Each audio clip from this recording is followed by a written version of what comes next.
मुख्यमंत्र्यांनी घेतलेली बैठक ही वांझोटी बैठक होती। कोणते निर्णय या बैठकीतून झाले नाही, फक्त काय काय झालेलं आहे वेगवेगळ्या कलेक्टरांकडून आढावा घेतला पाहिजे। स्ट्रक्चरल ज्याला म्हणता येईल असं कोणताही निर्णय झालेला नाही। थातूरमातूर उत्तराने काही प्रश्न सुटत नसतात। भूजल पातळीचा मुद्दा आहे, वेगवेगळ्या जलसाठे किती आहे हे मुद्दे कोणालाही काही सांगता आलेलं नाही। बी बियाण्याचा मुद्दा उपस्थित केलेला आहे। मला असं वाटतं ही बैठक फक्त एक टाइमपास स्वरूपाची होती असं माझं स्पष्ट मत आहे। प्रत्येक पालकमंत्र्याला त्यांच्या त्यांच्या मतदारसंघामध्ये जाऊन तिथलची परिस्थितीचा आढावा घेण्याचे आदेश मुख्यमंत्र्यांनी दिलेले आहेत आणि मुख्यमंत्र्यांनी सुद्धा एक मान्य केलेलं सांगितलेलं आहे की मी स्वतः इथं असल्यामुळं मला इतर आमचे जे काही सहकारी आहेत त्यांना इतर विभागाशी इतर भागामध्ये जाण्यासाठी मी त्यांना परमिशन दिली होती।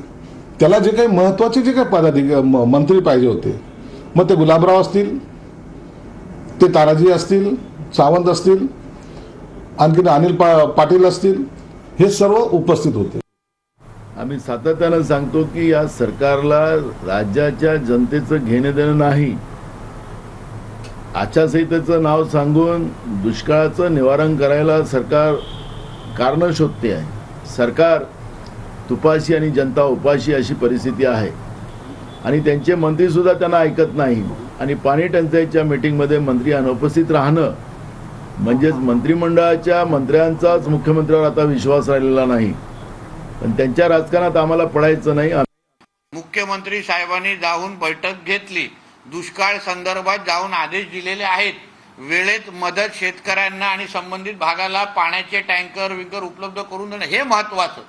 बैठक घेतली नसती तरी ओरड, बैठक घेतली तरी ओरड, हे म्हणजे आमच्या विरोधकांनी ठरवलं पाहिजे कुठेतरी। उद्धव ठाकरेच्या बैठकांमध्ये किती मंत्री उपस्थित असायचे मुख्यमंत्री असताना ह्याचं कधीतरी आता तपशील जाहीर करायला पाहिजे। नाना पटोलेंना सांगेन पहिला आपल्या बुडाखाली काय आग लागली ती विझवा आणि मग आमच्यावर बोट उचला।